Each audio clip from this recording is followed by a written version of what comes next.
Hey guys, അപ്പോൾ ഇന്ന് ഞാൻ നിങ്ങൾക്ക് വേണ്ടി കൊണ്ടുവന്നിരിക്കുന്ന മൂവി 1998 ഒരു ക്രൈം ത്രില്ലർ മൂവിയായിട്ട് പുറത്തിറങ്ങിയ വൈൽഡ് തിങ്സ് എന്ന് പറഞ്ഞിട്ടൊരു മൂവിയാണ് നമ്മളിന്ന് എക്സ്പ്ലെയിൻ ചെയ്യാൻ പോകുന്നത്. എന്തായാലും എനിക്ക് ഒരേ ഒരു കാര്യം മാത്രമേ പറയാനുള്ളൂ. ഈ ഒരു മൂവിയുടെ ക്ലൈമാക്സ് അല്ലെങ്കിൽ ഇതിലെന്താണ് സംഭവിക്കാൻ പോകുന്നതെന്ന് നിങ്ങൾ മഷിയിട്ട് നോക്കിയാൽ പോലും നിങ്ങൾക്ക് ഗസ് ചെയ്യാൻ പോലും കഴിയത്തില്ല എന്നുള്ളതാണ്. കണ്ടുപിടിക്കാൻ കഴിയുമെന്നുണ്ടെങ്കിൽ നിങ്ങളൊന്ന് ശ്രമിച്ചു നോക്കുക. ഇത്ര മാത്രമേ ഉള്ളൂ, ഇതിൽ കൂടുതൽ പറയാനൊന്നുമില്ല. അതുകൊണ്ട് നമുക്ക് എന്തായാലും നേരെ സ്റ്റോറിയിലേക്ക് പോവാം. അപ്പൊ ഈ ഒരു മൂവിയുടെ തുടക്കത്തിലെ മിയാമിയിലെ ഒരു വലിയ നഗരമാണ് കാണിക്കുന്നത്. അതേസമയമാണ് അവിടെയുള്ള ഒരു വലിയ സ്കൂളിലെ എന്തോ ഒരു പ്രോഗ്രാം നടക്കുന്നുണ്ട്. അപ്പോഴേക്കും ആ ഒരു പ്രോഗ്രാമിൽ സംസാരിക്കാൻ വേണ്ടി ആ സ്കൂളിലെ ഗൈഡൻസ് കൗൺസിലർ ആയിട്ടുള്ള ഒരാള് നടന്നിങ്ങനെ സ്റ്റേജിലേക്ക് കയറി പോകുന്നു. അങ്ങനെ അയാൾ നടന്നു പോകുമ്പോൾ തന്നെ ആ ഒരു സ്കൂളിലെ എല്ലാ പെൺകുട്ടികളും അയാളെ നല്ലതുപോലെ നോക്കുന്നുണ്ട്. കാരണം വേറെ ഒന്നുമല്ല, ആ ഒരു പെൺകുട്ടികൾക്കെല്ലാം അയാൾ എന്തോ ഇഷ്ടമുള്ളതുപോലെയാണ് നോക്കുന്നത്. അപ്പോഴേക്കാണ് അവിടെ കെല്ലി എന്ന് പറഞ്ഞിട്ട് ഈ ഒരു നഗരത്തിലെ ബ്ലൂ വെയിൽ എന്ന് പറഞ്ഞിട്ട് ഒരു വലിയ കമ്പനി ഉണ്ട്. അവിടുത്തെ ധനികന്റെ മകളായിട്ടുള്ള കെല്ലി എന്ന് പറഞ്ഞൊരു പെണ്ണ് ഈ ഒരു സ്റ്റേജിന്റെ മുന്നിലേക്ക് വന്നിരിക്കുമ്പോഴത്തേക്കും ഒരുത്തൻ അവളെ തൊടാൻ ശ്രമിക്കുന്നുണ്ട്. പക്ഷെ നല്ല രീതിയിൽ തെറി പറഞ്ഞിട്ട് അവളായാലും സ്റ്റേജിൽ കയറി സംസാരിക്കുന്ന ഒരുത്തനുണ്ടല്ലോ, അവനെ തന്നെ ഇങ്ങനെ സൂക്ഷിച്ച് നോക്കുകയാണ്. കാരണം എല്ലാ പെൺകുട്ടികളും അവനെ തന്നെയാണ് നോക്കുന്നത്. അപ്പോൾ ഇതാണ് നമ്മുടെ ഈ മൂവിയിലെ ഹീറോ ആയിട്ടുള്ള സാം ലംബേർഡ്. അവൻ ഈ ഒരു സ്കൂളിലെ ഗൈഡൻസ് കൗൺസിലറാണ്. അങ്ങനെ സ്റ്റേജിൽ കയറി സംസാരിക്കുമ്പോൾ ഗ്ലോറിയ അതേപോലെ തന്നെ റേ എന്ന് പറഞ്ഞിട്ട് രണ്ട് ഡിറ്റക്റ്റീവ്സും അവിടെ വന്നിട്ടുണ്ട്. ഇവർ വരാനുള്ള പ്രധാന കാരണം ഈ സെക്സ് ക്രൈംസ് ഒക്കെ ഉണ്ടല്ലോ, അതിനെപ്പറ്റിയുള്ള ഒരു ബോധവൽക്കരണ ക്ലാസ്, ആ ഒരു കാര്യത്തെ പറ്റി സംസാരിക്കാൻ വേണ്ടിയിട്ടാണ് ഇപ്പോൾ ഇവര് ഇവിടേക്ക് വന്നിട്ടുള്ളത്. അങ്ങനെ അത് ഈ സ്റ്റേജിൽ കയറി പറയുമ്പോൾ ആ സ്കൂളിൽ പഠിക്കുന്ന പിള്ളേരെല്ലാം കൂടി ചേർന്നിട്ട് ഇവരെ കളിയാക്കിയും ഓരോ കമന്റുകളൊക്കെ ഇങ്ങനെ പറയാണ്. അങ്ങനെ സാം ഈ ഒരു വിഷയത്തെ പറ്റിയുള്ള തുടക്ക കാര്യങ്ങളൊക്കെ സംസാരിച്ചിട്ട് റേ എന്ന് പറഞ്ഞ ഒരു ഡിറ്റക്റ്റീവിനെ സംസാരിക്കാനായിട്ട് വിളിക്കുമ്പോഴത്തേക്കാണ് ഈ കൂട്ടത്തിൽ സൂസി എന്ന് പറഞ്ഞൊരു പെണ്ണുണ്ട്. അവള് പെട്ടെന്ന് എന്തോ ദേഷ്യം കാരണം അവിടെ നിന്ന് ഇറങ്ങി പോകുന്നു ഈ ഒരു ഡിറ്റക്റ്റീവിനെ കണ്ടതിന് ശേഷം. അങ്ങനെ സൂസി ആയാലും അവിടെ നിന്ന് ഇറങ്ങി പോയതിനു ശേഷം ഇവർ ഈ ഒരു പ്രോഗ്രാം എല്ലാം കഴിഞ്ഞിട്ട് തിരിച്ച് വെളിയിലേക്ക് ഇറങ്ങി വരുമ്പോഴത്തേക്കാണ് സാം ഇവരോട് ചോദിക്കുന്നത്, അല്ല ആ ഒരു പെണ്ണ് ഇറങ്ങി പോകാനായിട്ട് കാരണം എന്താണെന്ന് ചോദിക്കുമ്പോൾ റേ പറയും അവൾ ഈ ഒരു ഡ്രഗ് കൈവശം വെച്ചതിന് ഒരു 6 മാസം ഒരു ഡി അഡിക്ഷൻ സെന്ററിൽ കൊണ്ട് വിട്ടിട്ടുണ്ട്. ആ ഒരു ദേഷ്യംകാരനാണ് എന്നെ കണ്ടപ്പോൾ തന്നെ അവൾ ഇറങ്ങിപ്പോയത് എന്നുള്ള കാര്യം റേയും പറയും.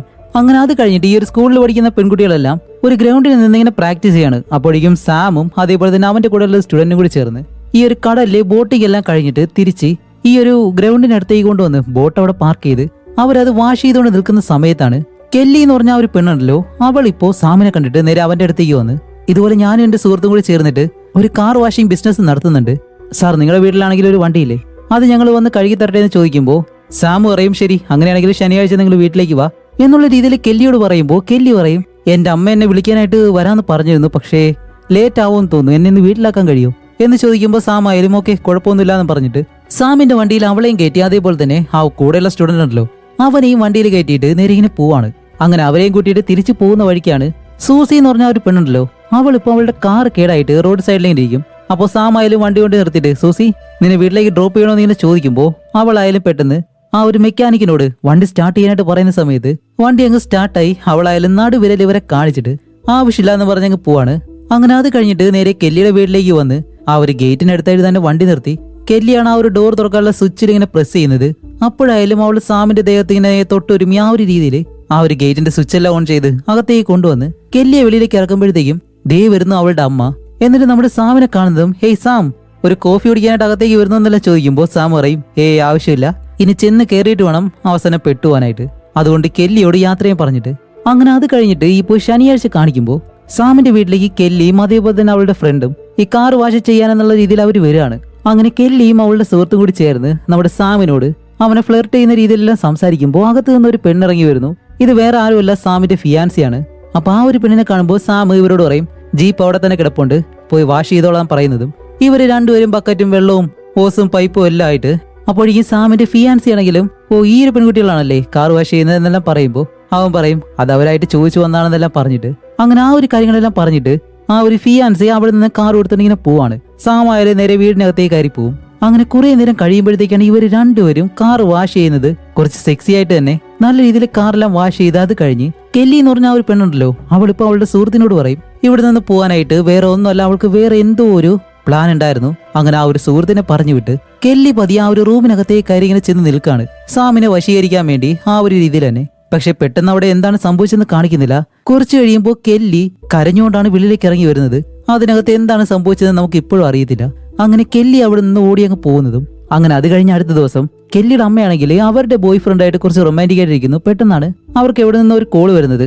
അവർ ഫോൺ എടുത്ത് അവരോട് സംസാരിച്ച് അത് കഴിഞ്ഞിട്ട് നമ്മുടെ സാമിനെ വിളിക്കും. സാമിനെ വിളിച്ചിട്ടാണ് സാമിനോട് പറയുന്നത് ഇതുപോലെ കെല്ലി ഇന്നത്തെ ദിവസം സ്കൂളിലേക്ക് വന്നിട്ടില്ല, അതിന്റെ കാരണം എന്താണെന്ന് അറിയുമെന്ന് ചോദിക്കുമ്പോൾ സാം പറയും ഇല്ല എനിക്കറിയത്തില്ല എന്ന് സാം പറയുമ്പോൾ കെല്ലിയുടെ അമ്മയായാലും നേരെ വെളിയിലേക്ക് ഇറങ്ങി വന്നിട്ട് ഓ കുഴപ്പമില്ല അവൾ ഇവിടെ തന്നെയുണ്ട് ഞാൻ നോക്കിക്കോളാന്ന് പറഞ്ഞിട്ട് ഫോണും കട്ട് ചെയ്ത് നേരെ കെല്ലിയുടെ അടുത്തേക്ക് ചെല്ലുമ്പോൾ അവൾ ഈ ഒരു ഷൂട്ട് ചെയ്തോണ്ടിരിക്കുവായിരുന്നു തോക്ക് വെച്ചിട്ട്. എന്തുകൊണ്ടാണ് ഇങ്ങനെ ചെയ്യുന്നതെല്ലാം ചോദിച്ച് അവളെ വിളിച്ച് നേരെ അകത്തേക്ക് വരുമ്പോഴത്തേക്കാണ് കെല്ലി പറയുന്നത് എനിക്കിതുപോലെ എന്റെ അച്ഛനെ കാണണം, ഞാൻ ഒരുപാട് മിസ് ചെയ്യുന്നുണ്ടെന്ന് പറയുമ്പോൾ അവളുടെ അമ്മയായാലും പറയുന്നുണ്ട് ഞാനും അയാളെ ഒരുപാട് മിസ് ചെയ്യുന്നുണ്ട്, പക്ഷെ എന്ത് ചെയ്യാനായിട്ട് അയാൾ ആത്മഹത്യ ചെയ്തത് എന്റെ തെറ്റല്ലല്ലോ എന്നെല്ലാം പറഞ്ഞ് ഇപ്പൊ കെല്ലി നല്ലതുപോലെ കരയും. അപ്പോഴാണ് ചോദിക്കുന്നത് കാര്യം പറയാൻ പറയുമ്പോ കെല്ലി പറയും ഇതുപോലെ എന്നെ റേപ്പ് ചെയ്തെന്ന്. എന്ത് ഞാൻ നല്ലതുപോലെ കേട്ടില്ല ഒന്നുകൂടി പറയാൻ പറയുമ്പോ ഞാൻ റേപ്പ് ചെയ്യപ്പെട്ടു, ആരാ ഇത് ചെയ്തതെന്ന് ചോദിക്കുമ്പോ സാം ലെമ്പാടെന്ന് പറഞ്ഞിട്ട് നമ്മുടെ ഹീറോയുടെ പേര് പറയും.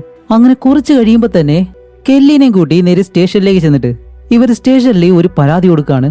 അപ്പോഴേക്കും നമ്മുടെ ഗ്ലോറിയ റേ ഇവർ രണ്ടുപേരാണ് അവളെ ചോദ്യം ചെയ്യുന്നത്. അതിൽ ഗ്ലോറിയാണ് ഇപ്പോ ക്യാമറ എല്ലാം ഓൺ ചെയ്ത് വെച്ചിട്ട് കെല്ലിയുടെ മൊഴി എടുത്തോണ്ടിരിക്കുകയാണ്. അവിടെ നടന്ന സംഭവം എന്താണെന്നെല്ലാം പറയാൻ പറയുമ്പോൾ അങ്ങനെ ഗ്ലോറി ആയാലും ക്യാമറ എല്ലാം ഓണാക്കി വെച്ച് ഇപ്പൊ കെല്ലിയോട് നടന്ന കാര്യം എന്താണെന്ന് ചോദിക്കുമ്പോൾ അവളായാലും അവിടെ സംഭവിച്ച കാര്യം അവൾ താല്പര്യത്തോടെ തന്നെയാണ് അകത്തേക്ക് കയറിപ്പോയത്. പക്ഷേ അവൻ ഒരിക്കലും ആ ഒരു രീതിയിൽ അവളെ റേപ്പ് ചെയ്യുമെന്ന് ഒരിക്കലും വിചാരിച്ചില്ല. അപ്പൊ അവിടെ നടന്ന ഓരോ സംഭവങ്ങളായിട്ട് വ്യക്തമായിട്ട് ഇവർക്ക് ഇങ്ങനെ പറഞ്ഞു കേൾപ്പിക്കുകയാണ്. അങ്ങനെ ഈ ഒരു കാര്യങ്ങളെല്ലാം പറഞ്ഞു തീരുമ്പോഴത്തേക്കാണ് ഗ്ലോറിയ പറയുന്നത് ഈ ഒരു പെണ്ണ് എന്തായാലും കള്ളം പറയാണ്, ഇവള് പറയുന്നത് വെച്ചിട്ട് എനിക്ക് അങ്ങനെയാണ് തോന്നുന്നതെന്ന് പറയുമ്പോൾ ഇവരോടൊപ്പം തന്നെ ഒരു വക്കീലും ഉണ്ട്. ആ ഒരു വക്കീലും നമ്മുടെ റേയും പറയും ഏയ് അതൊരിക്കലും അങ്ങനെ ആവത്തില്ല, ആ ഒരു പെണ്ണ് സത്യം പറയായിരിക്കും എന്ന് പറയുമ്പോൾ ഒരു പെണ്ണിനെ പറ്റി എന്തായാലും മറ്റൊരു പെണ്ണിനെ അറിയാലോ. അപ്പോൾ തന്നെ ഗ്ലോറിയ പറയുന്നുണ്ട് അങ്ങനെയാണെങ്കിൽ നമുക്ക് പോളിഗ്രാഫ് ടെസ്റ്റ് എടുക്കാം, അതാകുമ്പോഴത്തേക്ക് ഇവള് സത്യം പറയൂലെന്ന് അറിയാലോ. പക്ഷെ ഈ ഒരു വക്കീലും നമ്മുടെ റേയും അതിന് സമ്മതിക്കത്തില്ല. അവര് പറയും നമുക്ക് ആദ്യം എന്തായാലും സാമിന്റെ അയൽക്കാരി അതേപോലെ തന്നെ ബാക്കിയുള്ള അവൻ പഠിപ്പിക്കുന്ന സ്റ്റുഡൻസ് ഇവരോടെല്ലാവരോട് ചോദ്യം ചെയ്യാം, അത് കഴിഞ്ഞിട്ട് നമുക്കൊന്നും കിട്ടിയില്ല എന്നുണ്ടെങ്കിൽ ഈ ഒരു ടെസ്റ്റിലേക്ക് പോവാന്ന് പറഞ്ഞ് അവർ ആ ഒരു രീതിയിൽ തന്നെ കേസ് അന്വേഷിക്കാൻ തുടങ്ങാണ്. അതുമല്ല ഈ ഒരു കാര്യം നമ്മുടെ സാം ഇപ്പോഴും അറിഞ്ഞിട്ടില്ല അവനെതിരെ ഇതുപോലൊരു പരാതി ഉണ്ടെന്ന്. അതുമല്ല സ്കൂളിലാണെങ്കിലും ഇവരെ പറ്റിയുള്ള മോശമുള്ള രീതിയിൽ ഇങ്ങനെയെല്ലാം ഓരോ സ്റ്റുഡൻസ് ആയിട്ട് ചെയ്യുന്നുണ്ട്. അങ്ങനെ അത് കഴിഞ്ഞിട്ട് ഈ ഒരു സ്കൂളിന്റെ പ്രിൻസിപ്പൾ വന്ന് നമ്മുടെ സാമിനോട് ഈ ഒരു കാര്യം പറയും. അപ്പൊ സാം അതിൽ പറയുന്നുണ്ട് അതെ ഞാൻ കേട്ടിരുന്നു, ഇപ്പൊ എന്താ സംഭവിച്ചതെന്ന് ചോദിക്കുമ്പോൾ സ്കൂളിലെ എല്ലാ ബോർഡ് അംഗങ്ങളും കൂടി ചേർന്നിട്ട് നിന്നെ സസ്പെൻഡ് ചെയ്യാൻ വേണ്ടിയിട്ടാണ് തീരുമാനിക്കുന്നത് എന്ന് പറയുന്നത് കേൾക്കുന്നത് നമ്മുടെ സാം പറയും എന്ത് എന്റെ ഭാഗം പോലും കേൾക്കാതെ നിങ്ങൾ എങ്ങനെ ഈ ഒരു തീരുമാനം എടുക്കും, ഞാൻ ഇതിൽ നിരപരാധിയാണ്, ഞാൻ ആ ഒരു പെണ്ണിനെ ഒന്നും ചെയ്തിട്ടില്ല എന്നുള്ള രീതിയിൽ നമ്മുടെ സാം നല്ലതുപോലെ തന്നെ അവന്റെ വശം പറഞ്ഞിട്ട് സാം ഇപ്പൊ പറയും എനിക്കും എന്തായാലും ഒരു വക്കീലിനെ വേണം എന്നും പറഞ്ഞ അവൻ നേരെ ഫ്ലോറിഡയിലേക്ക് പോകും. അവൻ അറിയാവുന്ന ഒരു വക്കീലിനെ കാണാൻ വേണ്ടിയിട്ടാണ്. അങ്ങനെ സാം നേരെ ആ ഒരു വക്കീലിന്റെ അടുത്തേക്ക് ചെന്നിട്ട് തനിക്ക് സംഭവിച്ച ആ ഒരു കാര്യം ഞാൻ ഇതുപോലെ ഒരു ഹൈസ്കൂളിലെ ഗൈഡൻസ് കൗൺസിലറാണ്, ആ സ്കൂളിൽ തന്നെ പഠിക്കുന്ന ഒരു പെൺകുട്ടി അവളെ ഞാൻ ബലാത്സംഗം ചെയ്തതായിട്ട് എനിക്കെതിരെ ഒരു പരാതി കൊടുത്തിട്ടുണ്ട്, അതും കെല്ലി റയാൻ എന്ന് പറഞ്ഞിട്ട് ഒരു പെൺകുട്ടി. അപ്പൊ ആ ഒരു വക്കീൽ ചോദിക്കും സാന്ദ്ര റയാൻ എന്റെ മകള്? അതെ. ഓ ഈ ഒരു കാര്യം എന്തുകൊണ്ട് എന്നോട് നേരത്തെ പറഞ്ഞില്ല? ഓക്കെ എന്തായാലും ആ ഒരു പെൺകുട്ടിയായിട്ട് നിങ്ങൾക്കുള്ള ബന്ധം എന്താണെന്ന് ചോദിക്കുമ്പോൾ സാമു പറയും അതെന്റെ ഒരു വിദ്യാർത്ഥിനി മാത്രമാണ്, അവൾക്ക് ആവശ്യമായിട്ടുള്ള ഗൈഡൻസ് ഞാൻ കൊടുക്കും, അതിനപ്പുറം ഞങ്ങൾ തമ്മിൽ ഒരു ബന്ധവുമില്ല എന്ന് സാമു പറയും. അങ്ങനെ ഈ ഒരു കാര്യം കൂടി കേൾക്കുമ്പോഴത്തേക്കും ആ ഒരു വക്കീലായാലും ഓക്കെ ഞാൻ എന്റെ ഫീസ് എന്താണെന്ന് പറയാം എന്നും പറഞ്ഞിട്ട് ആ ഒരു കേസ് ഈ ഒരു വക്കീൽ ഏറ്റെടുക്കുകയാണ്. അത് കഴിഞ്ഞ് നമ്മുടെ സാം ആയാലും അടുത്ത ദിവസം അവന്റെ ഫിയാൻസി ഉണ്ടല്ലോ അവളുടെ അച്ഛനായാലും വലിയൊരു പണക്കാരൻ തന്നെയാണ്. അയാളുടെ ഒരു സ്ഥലത്തേക്ക് എന്തോ ഒരു പാർട്ടിയുടെ ഭാഗമായിട്ട് പോകുമ്പോഴത്തേക്കും അവിടെയുള്ള ഒരാൾ പറയും സാം നിന്റെ വണ്ടി എന്തായാലും ഇവിടെ പാർക്ക് ചെയ്യാൻ കഴിയത്തില്ല എന്ന് പറയുന്ന സമയത്താണ് അവന്റെ ഫിയാൻസി അവളുടെ അച്ഛൻ ഇവരെല്ലാവരും പുറകിലൊരു കാറിൽ വന്ന് ഇറങ്ങിയിട്ട് ഇപ്പൊ സാം ആ ഒരു ഫിയാൻസിയോട് സംസാരിക്കാൻ ചെല്ലുമ്പോൾ ഇവനെതിരെ ഇതുപോലൊരു കേസ് ഉള്ളത് കൊണ്ട് തന്നെ അവളും അവനെ തള്ളിക്കളയാണ്, അവനെ വിശ്വസിക്കുന്നില്ല. അതുമല്ല അവളുടെ അച്ഛനായാലും പറയും ഇനി എന്റെ മകളുടെ പിന്നാലെ നീ വന്നു വരുതെന്നും പറഞ്ഞ് സാമിനെ അവിടെ നിന്നും പറഞ്ഞു വിടുന്നു.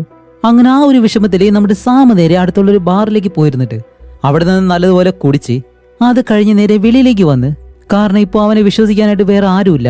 അങ്ങനെ അവനായാലും അവിടെ നിന്ന് കുടിച്ച് നേരെ വെളിയിലേക്ക് ഇറങ്ങി തന്റെ വണ്ടി എടുത്ത് തിരിച്ച് വീട്ടിലേക്ക് വരുന്ന സമയത്താണ് അവന് തന്നെ ഒരു വണ്ടി കുറെ നേരമായിട്ട് ഇങ്ങനെ ഫോളോ ചെയ്യുന്നു. അതുമല്ല ഒരവസരത്തില് അവന്റെ വണ്ടിയുടെ അടുത്തേക്ക് ചേർത്ത് നിർത്തി പെട്ടെന്ന് അങ്ങനെ ഓടിച്ചോണ്ട് പോകുമ്പോഴത്തേക്കും പെട്ടെന്ന് സാമിന്റെ നിയന്ത്രണം വിട്ട് ഈ ഒരു വണ്ടി അടുത്തുള്ളൊരു വെള്ളത്തിലേക്ക് മറിഞ്ഞെങ്ങ് വീഴും. എന്തോ ഭാഗ്യം അതൊരു വലിയ കുഴിയല്ലായിരുന്നു. അങ്ങനെ ആ ഒരു വണ്ടി വെള്ളത്തിലേക്ക് വീണ് സാമിന് നല്ല പരിക്ക് പറ്റി. അവൻ എഴുന്നേറ്റ് നിൽക്കുമ്പോഴത്തേക്കാണ് ഈ വന്നത് വേറെ ആരുമല്ല കെല്ലി എന്ന് പറഞ്ഞ ആ ഒരു പെണ്ണിന്റെ അമ്മയുണ്ടല്ലോ അവരുടെ കാമുകൻ. ഇപ്പൊ കെല്ലിയെ ഉപദ്രവിച്ചത് കൊണ്ടാണ് ഇവൻ നമ്മുടെ സാമിനെ അടിക്കാനായിട്ട് വന്നത്. അങ്ങനെ നല്ലതുപോലെ തന്നെ സാമിനെ അവിടെ ഇട്ട് ഇടിച്ച് ആ ഒരുത്തൻ അവിടെ നിന്ന് കയറി പോവുകയും ചെയ്യുന്നു. എന്തായാലും നമ്മുടെ സാമിനെ അവൻ കൊന്നില്ല. അങ്ങനെ അത് കഴിഞ്ഞ അടുത്ത ദിവസം സാം കേസ് കൊടുത്ത ആ ഒരു വക്കീലുണ്ടല്ലോ പുള്ളിക്കാരൻ സാമിനെ കാണാനായിട്ട് വീട്ടിലേക്ക് വരാണ്. വീട്ടിലേക്ക് വന്ന് നോക്കുമ്പോഴത്തേക്ക് സാമിനെ എവിടെയും കാണുന്നില്ല. അങ്ങനെ അയാളായാലും പതിയെ വീടിന്റെ മറ്റൊരു വശത്തേക്ക് വന്ന് നോക്കുമ്പോൾ സാം ആകെ പേടിച്ചുപോയി. ഇന്നലെ ആ ഒരു ഇടി കൊണ്ടതുകൊണ്ട് സാം നല്ലതുപോലെ പേടിച്ച് കമ്പും ഇതൊക്കെ ആയിട്ടാണ് ഇപ്പോഴും നിൽക്കുന്നത്. അപ്പൊ ഈ ഒരു വക്കീല് വന്ന് കാര്യമെല്ലാം ചോദിച്ചിട്ട് അത് കഴിഞ്ഞ് ഈ വക്കീല് നമ്മുടെ കെല്ലിയെ പറ്റി ഒരു കാര്യം കണ്ടുപിടിച്ചു. അവളുടെ അച്ഛൻ ഇതുപോലെ ഏതൊരു ഹോട്ടൽ മുറിയിൽ മരിച്ച അവസ്ഥയിൽ 1 വർഷം മുന്നേ എങ്ങാണ്ടോ കണ്ടെത്തിയെന്ന് പറഞ്ഞിട്ട്, അതുമല്ല അയാളുടെ പേരിലാണെങ്കിൽ ഒരുപാട് സ്വത്ത് ഉണ്ടെന്ന് പറയുന്നുണ്ട്. അതേസമയം ഇവിടെ റേ ആൻഡ് ഗ്ലോറിയ ആ 2 ഡിറ്റക്റ്റീവ്സ് ഉണ്ടല്ലോ, ഇവര് രണ്ടുപേരും സൂസി എന്ന് പറഞ്ഞ ആ ഒരു പെണ്ണിനെ കാണാനായിട്ട് വന്നേക്കാണ്. അങ്ങനെ അവളുടെ വീടിനടുത്തേക്ക് വരുമ്പോഴത്തേക്കാണ് അവൾക്ക് അച്ഛനും അമ്മയില്ല, അവളെ എടുത്തു വളർത്തിയിരിക്കുന്നത് അവളുടെ ആന്റിയാണ്. അങ്ങനെ ഇവര് രണ്ടുപേരും നേരെ സൂസി എവിടെയെന്ന് ചോദിക്കുമ്പോൾ ആ ഒരു റൂം കാണിച്ചു കൊടുക്കുന്നതും രണ്ടുപേരും നേരെ ചെല്ലുമ്പോൾ ഇവളാണെങ്കിലോ ഈ ഭ്രാന്ത് പിടിച്ച പിള്ളേരെ പോലെ കളറെല്ലാം ചെയ്തിട്ട് ഒരു വല്ലാത്ത രീതിയിലാണ് അവൾ സംസാരിക്കുന്നത് തന്നെ. ഇപ്പോൾ സൂസിയുടെ അടുത്തേക്ക് ഇവര് രണ്ടുപേരും വരാൻ കാരണം വേറെ ഒന്നുമല്ല, സൂസിയും അതേപോലെ തന്നെ സാമും പണ്ട് സുഹൃത്തുക്കളായിരുന്നു. പക്ഷെ ഇപ്പോഴാണെങ്കിലോ സൂസി സാമിനെ പറ്റി എന്തോ ഒരു കാര്യം പറയാനുണ്ടെന്ന് പറഞ്ഞിട്ടാണ് ഇവരെ വിളിച്ചു വരുത്തിയിട്ടുള്ളത്. അപ്പൊ ഇവർ കാര്യം ചോദിക്കുമ്പോഴത്തേക്കും വേറെ ഒന്നുമല്ല, സാം ഇവളെയും ഒരു ദിവസം റേപ്പ് ചെയ്തതായിട്ട് ഇവളിപ്പോ ഇവരോട് പറയും. കെല്ലി എന്ന് പറഞ്ഞ ആ ഒരു പെണ്ണിനെ എങ്ങനെയാണോ അവ ഉപദ്രവിച്ചത് അതുപോലെ തന്നെയാണ് ഇവളെയും ചെയ്തത്. അതുപോലെ അവളോട് പറഞ്ഞ പല കാര്യങ്ങളും ഇവളോടും പറഞ്ഞിരുന്നു എന്നുള്ള എല്ലാ കാര്യങ്ങളും ഇവരോടും പറയും. ഇപ്പോ രണ്ടുപേര് ഒരേ രീതിയിലുള്ള കുറ്റാരോപണം സാമിന്റെ മേലിങ്ങനെ പറയുമ്പോഴത്തേക്കും എന്തായാലും അവനെ അറസ്റ്റ് ചെയ്യാതിരിക്കാൻ കഴിയത്തില്ല. അതുപോലെ ഇവര് രണ്ടുപേർക്കും ഇപ്പൊ 18 വയസ്സ് കഴിഞ്ഞതേ ഉള്ളൂ. അതുകൊണ്ട് തന്നെ നമ്മുടെ സാമിനെ അറസ്റ്റ് ചെയ്ത് നേരെ ജയിലിലേക്ക് കൊണ്ടുപോകും. അപ്പൊ ആ ഒരു വക്കീൽ പറയുന്നുണ്ട്, നാളെ എന്തായാലും കേസാണ്, നമുക്ക് എന്തായാലും അത് പരിഹരിക്കാന്നും പറഞ്ഞിട്ട്. അങ്ങനെ അത് കഴിഞ്ഞിട്ട് അടുത്ത ദിവസം കോടതിയിലെ ഈ ഒരു കേസ് ഇപ്പോൾ വാദിക്കാൻ പോവാണ്. എല്ലാവരും അവിടേക്ക് വന്നു.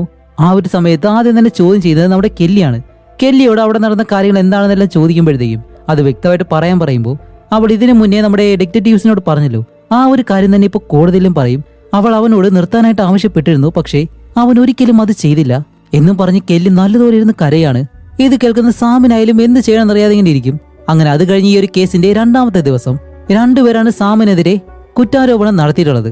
അതുകൊണ്ട് ഇന്നത്തെ ആ ഒരാളെ കൂടി ചോദ്യം ചെയ്ത് കഴിഞ്ഞാൽ മാത്രമേ കൂടുതൽ കാര്യങ്ങൾ നമുക്ക് മനസ്സിലാക്കാൻ കഴിയൂ എന്ന് റിപ്പോർട്ടർമാരെല്ലാം വെളിയിൽ നിന്നും പറയുന്നുണ്ട്. അങ്ങനെ ഇപ്പൊ കോടതി മുറിക്കകത്ത് കാണിക്കുമ്പോഴത്തേക്കും നമ്മുടെ സാമിന്റെ വക്കീലുണ്ടല്ലോ, ആ ഒരു വക്കീല് ചോദ്യം ചെയ്യാൻ പോകുന്നത് സൂസിയാണ്. ഇവിടെയാണ് നമ്മുടെ സാം വക്കീല് പുതിയൊരു കാര്യം പറയുന്നത്. സൂസിക്ക് അച്ഛനും അമ്മയില്ല, അതുകൊണ്ട് തന്നെ അവള് സ്കൂളിലെ എന്തോ ഒരു പ്രശ്നം ഉണ്ടാക്കി, ഈ ഒരു ജനൽ അടിച്ചു പൊട്ടിക്കുകയോ അങ്ങനെ എന്തോ ഒരു കാര്യം ചെയ്തപ്പോ അവളെ മാതാപിതാക്കളെ വിളിക്കാൻ പറഞ്ഞു. പക്ഷെ അവള് വിളിച്ചത് സാമിനെയാണ്. കാരണം ഇവര് രണ്ടുപേരും ആ ഒരു സമയത്തിന് നല്ല സുഹൃത്തുക്കളായിരുന്നു. ഈ ഒരു കാര്യം സൂസി ഇതുവരെ ആരോടും പറഞ്ഞിട്ടില്ലായിരുന്നു. നമ്മുടെ വക്കീൽ ഈ ഒരു കാര്യം എങ്ങനെ കണ്ടുപിടിച്ചു. അങ്ങനെ തന്റെ മാതാപിതാക്കൾക്ക് പകരം സാമു വരണമെന്നുണ്ടെങ്കിൽ അവരുടെ ബന്ധം അത്ര അടുത്തതായിരുന്നു. അപ്പൊ ആ ഒരു വക്കീൽ പറയും, ഓ അങ്ങനെയാണെങ്കിൽ നിങ്ങൾ അത്രയും നല്ല സുഹൃത്തുക്കളായിരുന്നു. പക്ഷെ അതെല്ലാം കഴിഞ്ഞിട്ട് നിങ്ങളിപ്പോ ഇവിടെ മൊഴി കൊടുത്തിട്ടുള്ളത് സാം ലെമ്പാഡോ നിങ്ങളെ റേപ്പ് ചെയ്തതായിട്ടാണ്, അത് സത്യമാണോ എന്ന് ചോദിക്കുമ്പോൾ അവൾ അതേന്ന് പറയും. അതുമല്ല അവൾക്ക് സംഭവിച്ച കാര്യം എന്താണെന്നും അവളിങ്ങനെ പറയുമ്പോൾ ഇവിടെയാണ് നമ്മുടെ വക്കീൽ അടുത്തൊരു പോയിന്റ് എടുത്തിടുന്നത്. ഓക്കെ, ഈ ഒരു സംഭവം എല്ലാം നടക്കുന്നതിന് 6 മാസങ്ങൾക്ക് മുന്നേ നിന്നെ പോലീസ് വന്ന് അറസ്റ്റ് ചെയ്തിട്ട് പോയിരുന്നു, അത് മയക്കുമരുന്ന് കൈവശം വെച്ചതിന്. അന്ന് സ്റ്റേഷനിലെത്തുമ്പോ അന്ന് സഹായത്തിനായിട്ട് നീ വിളിച്ചത് സാമിനെയാണ്, അത് ശരിയല്ലേ എന്ന് ചോദിക്കുമ്പോ അവളായാലും അതേ നീ ഇങ്ങനെ പറയും. പക്ഷെ അന്നൊരിക്കലും സാം ഈ ഒരു കാര്യത്തിൽ ഇടപെടാൻ വേണ്ടി അവിടേക്ക് പോയിരുന്നില്ല. അതുകൊണ്ട് തന്നെ പോലീസുകാരെ സൂസിയെ ഒരു ചെറിയ പെൺകുട്ടി ആയതുകൊണ്ട് ഒരു ഡി അഡിക്ഷൻ സെന്ററിൽ 6 മാസം അവളെ കൊണ്ടിടുമായിരുന്നു. അങ്ങനെ ആ ഒരു സംഭവം കഴിഞ്ഞ് ഇറങ്ങിയതിനു ശേഷം സൂസിക്കായാലും സാമിനുള്ള ആ ഒരു ദേഷ്യം, അവളെ സഹായിക്കാൻ വന്നില്ല എന്നുള്ള ആ ഒരു ദേഷ്യം ഉണ്ടായിരുന്നു. അതുകൊണ്ട് ആ ഒരു ദേഷ്യം കാരണം നീ ഈ ഒരു കഥ വെറുതെ കെട്ടിച്ചമച്ചതല്ലേ, സാമിനെതിരെ തെറ്റായിട്ടല്ലേ നീ പരാതി കൊടുത്തത് എന്നിങ്ങനെ ചോദിക്കുമ്പോൾ സൂസിക്ക് ഇപ്പോൾ വേറെ മറുപടിയില്ല. വീണ്ടും ചോദിക്കുമ്പോഴത്തേക്കാണ് അവൾ സത്യം പറയുന്നത്, സാം ലെമ്പാഡോ എന്നെ ഒരിക്കലും റേപ്പ് ചെയ്തിട്ടില്ല, ഞാനത് വെറുതെ പറഞ്ഞതാണ് അവനോടുള്ള ദേഷ്യം കാരണം. അതേപോലെ തന്നെ കെല്ലി, അവളെയും സാം ഒരിക്കലും റേപ്പ് ചെയ്തിട്ടില്ല. അതിന് കാരണം എന്താണെന്ന് വെച്ചാല് അവൾക്ക് സാമിനോട് ചെറിയൊരു ഇഷ്ടം ഉണ്ടായിരുന്നു, അതിനവൻ സമ്മതിക്കാത്തത് കൊണ്ടാണ് ഈ ഒരു രീതിയിൽ അവൾ ഈ ഒരു കള്ളം പറഞ്ഞത് എന്നുകൂടി പറയുന്നതും ഇപ്പൊ എല്ലാവരും ഞെട്ടിപ്പോയി. അപ്പോൾ നമ്മുടെ സാം സത്യത്തിൽ നിരപരാധി തന്നെയായിരുന്നു. അപ്പോ സൂസി ഈ ഒരു കാര്യം കെല്ലിയെ പറ്റി പറയുമ്പോൾ കെല്ലി പെട്ടെന്ന് ദേഷ്യപ്പെട്ട് എഴുന്നേറ്റി അവളെ അടിക്കാൻ വേണ്ടിയിട്ട് ഒരു ഗ്ലാസ് വെള്ളം എടുത്തൊരു ഒറ്റ ഏറ് ജസ്റ്റ് മിസ്സാണ് സൂസിയുടെ ദേഹത്ത് കൊണ്ടില്ല. അങ്ങനെ കെല്ലിയെ എല്ലാവരും വെളിയിലേക്ക് കൊണ്ടുപോയിട്ട് ഈ ഒരു കേസ് എന്തായാലും അവസാനിച്ചു. സാമിനെ അവർ വെറുതെ വിട്ടു. അങ്ങനെ ഈ ഒരു സന്തോഷത്തില് നമ്മുടെ സാമും ആ ഒരു വക്കീലും അവിടെ നിന്ന് തിരിച്ചു പോവാണ്. പക്ഷെ ഇവിടെ മറ്റൊരു കാര്യം എന്താണെന്ന് വെച്ചാൽ സാമിനെതിരെയായിട്ട് ഇവരൊരു കള്ള പരാതി കൊടുത്തത് കൊണ്ട് അതിനെതിരെ സാം തിരിച്ചൊരു പരാതി കൊടുക്കാനായിട്ട് റെഡിയായിട്ട് നിൽക്കാണ്. പക്ഷെ അതിനു മുന്നേ തന്നെ കെല്ലിയുടെ അമ്മയുണ്ടല്ലോ, അവർക്ക് ഈ ഒരു കാര്യം മനസ്സിലായി, എന്തായാലും സാം ഇതുപോലെ ഒരു പരാതി കൊടുത്തു കഴിഞ്ഞാൽ ഇവർക്ക് അത് വലിയ നാണക്കേടാണെന്ന്. അതുകൊണ്ട് എന്തായാലും സാമിനെ തടയണം, കുറച്ച് പണം കൊടുത്തിട്ടായാലും അവനായിട്ടൊന്ന് വില വേഷാന്ന് പറഞ്ഞിട്ട് ആ ഒരു വക്കീലിന്റെ അടുത്തേക്ക് കെല്ലിയുടെ അമ്മ അവരുടെ മാനേജറിനെ പറഞ്ഞുവിടും. അങ്ങനെ ആ ഒരു മാനേജർ ആയാലും നേരെ നമ്മുടെ വക്കീലിന്റെ അടുത്തേക്ക് വന്നിട്ട് ഇതുപോലെ നമുക്കൊരു ഒത്തുതീർപ്പ് നടപ്പിലാക്കാം, അതിന് നിങ്ങൾ എത്ര പണം ചോദിച്ചാലും അത് തരാന്നുള്ള ഒരു ഡീലിലെത്തും. അങ്ങനെ അത് കഴിഞ്ഞ് കാണിക്കുമ്പോഴത്തേക്കും ഇവർ ഈ ഒരു ഒത്തുതീർപ്പ് നടപ്പിലാക്കാൻ വേണ്ടി നമ്മുടെ വക്കീലിന്റെ അടുത്തേക്ക് വന്നിട്ട് ഇപ്പൊ നമ്മുടെ സാമിനും ഇവർക്കെതിരെ പരാതിയൊന്നുമില്ല എന്നുള്ള രീതിയിൽ ആ ഒരു പേപ്പറിൽ സൈൻ ചെയ്ത് ഏകദേശം ഒരു $8 മില്യൺ നമ്മുടെ സാമിന് ഇപ്പൊ അവർ കൊടുക്കാൻ പോകുന്നത്. ആ ഒരു സ്വത്ത് എവിടെയാണെന്ന് വെച്ചാല് കെല്ലിയുടെ അമ്മയ്ക്ക് ഒരു ട്രസ്റ്റ് ഉണ്ട്. ആ ഒരു ട്രസ്റ്റിൽ നിന്നാണ് ഈ ഒരു പണം എടുത്ത് നമ്മുടെ സാമിന് ഇവർ കൊടുക്കുന്നത്. അങ്ങനെ ഇവരായിട്ടുള്ള ആ ഒരു കരാർ എന്തായാലും കഴിഞ്ഞു, ഇനി ഒരു പ്രശ്നം ഉണ്ടാകത്തില്ല. അങ്ങനെ സാം ഇതെല്ലാം വാങ്ങിയിട്ട് തിരിച്ചു വരുമ്പോഴത്തേക്കും കെല്ലി വെളിയിൽ നിൽക്കുന്നു. അപ്പൊ കെല്ലിയെ കണ്ട് ഹേയ് കെല്ലി എന്ന് ചോദിക്കുമ്പോൾ അവള് പറയും, ഓ അപ്പൊ നീ എന്റെ അമ്മയുടെ കയ്യിൽ നിന്നും പണവും വാങ്ങിയല്ലേ എന്നും പറഞ്ഞ് നിന്നെ എനിക്ക് ഇഷ്ടമല്ല എന്നും പറഞ്ഞിട്ട് അവന്റെ കയ്യിലുള്ള സാധനങ്ങളെല്ലാം തട്ടി മറിച്ച് ഇപ്പൊ കെല്ലി ആയാലും അവിടെ നിന്നങ്ങ് പോവാണ്. ഇവൾക്ക് എന്തിന്റെ ഭ്രാന്താണെന്ന് അറിയത്തില്ല. അപ്പൊ അവിടുത്തെ പ്രിൻസിപ്പൾ നേരെ സാമിന്റെ അടുത്തേക്ക് വന്നിട്ട്, സാം ഇനിയിപ്പോ എന്താ ചെയ്യാൻ പോകുന്നത്? ഇനി എന്തായാലും എനിക്ക് ഈ ഒരു നാട്ടിൽ നിൽക്കാൻ കഴിയത്തില്ല, ഞാൻ മറ്റൊരു സ്ഥലത്തേക്ക് പോവാണ് എന്നും പറഞ്ഞിട്ട് സാം അവിടെ നിന്ന് തന്റെ വണ്ടി എടുത്ത് അവൻ താമസിക്കുന്ന ആ ഒരു മോട്ടലിലേക്ക് ചെല്ലും. അങ്ങനെ അവിടെ ചെന്ന് റൂമിനകത്തേക്ക് കയറി ലൈറ്റ് ഇടുമ്പോഴത്തേക്കാണ് ബാത്റൂമിനകത്തേക്ക് ആരോ കയറി പോയതുപോലെ കാൽപ്പാട് കാണുന്നുണ്ട്. ആരാണെന്നറിയാൻ വേണ്ടി അവൻ ഇങ്ങനെ നോക്കി നിൽക്കുമ്പോ കെല്ലി ഇപ്പൊ അകത്ത് നിന്ന് വെളിയിലേക്ക് ഇറങ്ങി വരുന്നു. എന്നിട്ട് സാമിനെ കണ്ടതും, അപ്പൊ എന്റെ അമ്മയുടെ കയ്യിൽ നിന്ന് നീ ആ ഒരു പണം വാങ്ങിയല്ലേ, അയ്യോ ഇനിയിപ്പോ ഇവനെ എന്ത് ചെയ്യാൻ പോകുന്ന നമുക്കറിയത്തില്ല. അവൾ അത്രയും ദേഷ്യത്തിൽ നിൽക്കാണ്. അതുപോലെ കയ്യിലാണെങ്കിൽ എന്തോ ഒരു കാര്യം മറച്ചു വെച്ചിട്ടുണ്ട്. എന്നിട്ട് പതിയെ അവന്റെ അടുത്തേക്ക് വന്ന് എത്ര പണമാണ് എന്റെ അമ്മയുടെ കയ്യിൽ നിന്ന് വാങ്ങിയത് എന്നിങ്ങനെ ചോദിക്കുമ്പോൾ അവൻ പറയും, അത് നിനക്കും അറിയാം എത്രയാണെന്ന് എന്ന് പറയുമ്പോഴത്തേക്കാണ് ആഹാ ഒരു ഒന്നൊന്നര ടെസ്റ്റ് ഇവിടെ ഉള്ളത്. ഇപ്പൊ കെല്ലി പെട്ടെന്ന് ഒരു വൈൻ ബോട്ടിൽ എടുത്തിട്ട് ഓക്കെ അങ്ങനെയാണെങ്കിൽ നമുക്കിത് ആഘോഷിക്കാതെന്ന് പറഞ്ഞ് സാമിനെ തള്ളി കട്ടിലേക്ക് ഇട്ടിട്ട് അവന്റെ പുറത്തേക്ക് കയറിയിരുന്ന് അവനിങ്ങനെ കിസ് ചെയ്യാണ്. ഓക്കെ ഇനി എന്തായാലും നമുക്ക് ആ ഒരു പണം കൊണ്ട് ജീവിക്കാന്ന് പറയുമ്പോഴത്തേക്കും എന്റെ പൊന്നു മക്കളെ ഇവർ രണ്ടുപേരും കൂടി പ്ലാൻ ചെയ്ത കാര്യമായിരുന്നത്. എന്നിട്ട് അവർ എഴുന്നേൽക്കുമ്പോഴത്തേക്കാണ് അടുത്ത ഒരാളും കൂടി വരുന്നു, സൂസി. അപ്പോ ഈ ഒരു $8 മില്യൺ നമുക്ക് എന്തായാലും 3 ഭാഗം വെക്കണം എന്ന് പറയുമ്പോഴത്തേക്കും അടുത്ത ടെസ്റ്റ് ഇവര് 3 പേരും കൂടി ചേർന്നിട്ടാണ് ഈ ഒരു കാര്യം പ്ലാൻ ചെയ്തിട്ടുള്ളത്. അപ്പോഴേക്ക് സാം രണ്ടുപേരോടും പറയുന്നുണ്ട്, ഓക്കെ ഇനി കുറച്ചു കാലത്തേക്ക് നമുക്ക് എന്തായാലും ഒരുമിച്ച് കാണാൻ കഴിയത്തില്ല, ഞാൻ എന്തായാലും കുറച്ച് നാൾ മാറി നിൽക്കാൻ പോവാണ്, അത് കഴിഞ്ഞ് ഈ ഒരു പണം കൊണ്ട് നമുക്ക് 3 പേർക്ക് സന്തോഷമായിട്ട് ജീവിക്കാം എന്നും പറഞ്ഞിട്ട് പിന്നെന്താണ് ഇവർ അവസാനമായിട്ട് കാണുന്ന ദിവസമായതുകൊണ്ട് തന്നെ പിന്നെ അവിടെ നടക്കുന്ന കാര്യങ്ങളെല്ലാം വേറെയാണ്, അത് എന്തായാലും നിങ്ങളെ കാണിക്കാൻ കഴിയത്തില്ല. അങ്ങനെ അത് കഴിഞ്ഞ് പോയി സ്റ്റേഷനിൽ കാണിക്കുമ്പോൾ നമ്മുടെ റേ ഉണ്ടല്ലോ, അവൻ എന്തൊക്കെയോ ഒരു സംശയമുണ്ട് നമ്മുടെ സാമിനെ പറ്റി. കാരണം സാമും കെല്ലിയും കൂടി ചേർന്ന് പ്ലാൻ ചെയ്യുന്ന കാര്യമാണെന്ന് അവൻ എന്തോ ഒരു സംശയം ഉണ്ടായിരുന്നു. ആ ഒരു സംശയത്തെ പറ്റി ഗ്ലോറിയോട് പറയുമ്പോഴത്തേക്കും ഗ്ലോറി അതൊരിക്കലും വിശ്വസിക്കത്തില്ല. അപ്പോഴാണ് റേ പറയുന്നത്, കാരണം ലെമ്പാഡോയെ പറ്റി ഞാൻ അന്വേഷിച്ചപ്പോ അവൻ ഇവിടെ വരുന്നതിന് മുന്നേ തന്നെ അവൻ ഒരുപാട് കടവും കാര്യങ്ങളൊക്കെ ഉണ്ടായിരുന്നു. അതുകൊണ്ട് തന്നെ ആ ഒരു സ്കൂളിലെ ധനികയായിട്ടുള്ള ഒരു പെൺകുട്ടിയെ കണ്ടുപിടിച്ച് അവളിലൂടെ ഈ ഒരു കാര്യങ്ങൾ ചെയ്യാനായിട്ട് അവർ പ്ലാൻ ചെയ്തായിരിക്കാം എന്ന് പറയുമ്പോൾ ഗ്ലോറിയ പറയും, ശരി അങ്ങനെയാണെങ്കിലേ കെല്ലി എന്തിനാ സ്വന്തം വീട്ടിൽ നിന്ന് മോഷ്ടിക്കാനായിട്ട് ശ്രമിക്കുന്നേ? അപ്പോഴാണ് റേ പറയുന്നത്, അതിനൊരു കാരണമുണ്ട്. കാരണം അവളുടെ മുത്തശ്ശന്റെ പേരിൽ ഒരുപാട് സ്വത്തുണ്ട്. അവളുടെ അമ്മ മരിക്കാതെ ആ ഒരു പണം ഒരിക്കലും അവൾക്ക് കിട്ടത്തില്ല. പക്ഷെ ഈ ഒരു രീതിയിലാണെങ്കിലോ ആ ഒരു പണം മുഴുവനായിട്ടും അവർക്ക് അടിച്ചെടുക്കാനായിട്ട് കഴിയും. അതുകൊണ്ട് അവര് നമ്മളെ പറ്റിക്കുമായിരുന്നു എന്നുള്ള കാര്യം നമ്മുടെ റേ പറഞ്ഞിട്ട് ഇപ്പൊ അടുത്ത ദിവസം മുതലേ നമ്മുടെ കെല്ലിയെ ഫോളോ ചെയ്യാൻ തുടങ്ങും. അവളാണെങ്കിലും ഇപ്പൊ ഒരു പൂളിൽ നിന്നും കുളിച്ച് നേരെ മുകളിലേക്ക് കയറി വരുമ്പോഴത്തേക്കും റേ നേരെ അവരുടെ അടുത്തേക്ക് ചെന്നിട്ടാണ്, ഓ അപ്പോൾ നിങ്ങൾ 3 പേരും കൂടി പ്ലാൻ ചെയ്ത് ഈ ഒരു പണവും കൊണ്ട് മറ്റൊരു സ്ഥലത്തേക്ക് പോകാനായിട്ട് തീരുമാനിച്ചിരിക്കുകയാണല്ലേ? എന്തായാലും ആ ഒരു പണം കൊണ്ട് നിങ്ങൾ 3 പേര് രക്ഷപ്പെടുമെന്ന് എനിക്ക് ഒരിക്കലും പറയാൻ കഴിയത്തില്ല. അപ്പോൾ ഞാൻ പറഞ്ഞതെല്ലാം സത്യം തന്നെയാണല്ലേ എന്നെല്ലാം പറയുമ്പോൾ കെല്ലി അവിടെ നിന്ന് നടന്നു പോവാണ്. ഓക്കെ അപ്പോൾ നിങ്ങൾ രണ്ടുപേരും കൂടി പ്ലാൻ ചെയ്ത് സൂസിനെയും ഇതിലേക്ക് കൊണ്ടുവരുമായിരുന്നു. എന്നിട്ട് പെട്ടെന്ന് കെല്ലിയെ തടഞ്ഞു നിർത്തിയിട്ടാണ്, കെല്ലി ഇതിലെന്തായാലും ഒരു മരണം ഒളിച്ചിരിപ്പുണ്ട്, നീ സൂക്ഷിക്കണമെന്ന് പറയുമ്പോൾ അവൾ ഒരിക്കലും അതൊന്നും വലിയ കാര്യമാക്കാതെ അവനെയും വഴക്ക് പറഞ്ഞിട്ട് അവൾ അവിടെ നിന്ന് പോവാണ്. അങ്ങനെ അത് കഴിഞ്ഞിട്ട് നമ്മുടെ റേ നേരെ പോകുന്നത് സൂസിനെ കാണാൻ വേണ്ടിയിട്ടാണ്. അങ്ങനെ സൂസിയുടെ അടുത്തേക്ക് ചെന്ന് അവളോടും ഇതേ കാര്യം തന്നെയാണ് പറയുന്നത്, വേറെ ഒന്നുമല്ല. ഈ 3 പേര് ഇത്രയും പണം, അതേപോലെ തന്നെ സാമാണ് ഇതെല്ലാം മെയിനായിട്ട് പ്ലാൻ ചെയ്യുന്നത്. അങ്ങനെയാണെങ്കിൽ ആരെങ്കിലും ഒരാളെ കൊന്നിട്ട് ബാക്കി 2 പേർക്കുമായിട്ട് ഈ ഒരു പണം പിരിക്കാം എന്നുള്ള രീതിയിലും അവർ പ്ലാൻ ചെയ്യാം. അതുകൊണ്ട് സൂസി നീ ആയാലും സൂക്ഷിക്കണം എന്ന് പറയാൻ കൂടി വേണ്ടിയിട്ടാണ് ഇവളുടെ അടുത്തേക്ക് വരുന്നത്. പക്ഷെ അവളും അത് ആ ഒരു സമയത്ത് വലിയ കാര്യമാക്കത്തില്ല. അപ്പോഴേക്കും റേ അവളോട് കാര്യമായിട്ട് ഈ ഒരു കാര്യം പറയുമ്പോഴത്തേക്കാണ് ഇവളും പേടിച്ച് നേരെ കെല്ലിയുടെ അടുത്തേക്ക് ചെന്നിട്ട്, ഇപ്പൊ സാം എവിടെ, അവൻ എന്താ നമ്മളെ വിളിക്കാതെ എന്നുള്ള ആ ഒരു സംശയത്തില് കെല്ലിയോട് ഇങ്ങനെ പറയുമ്പോഴത്തേക്കും കെല്ലി പറയും, നിനക്ക് എന്തായാലും ഞങ്ങൾ 2 പേരെയും വിശ്വസിക്കാം, പ്രത്യേകിച്ച് എന്നെ.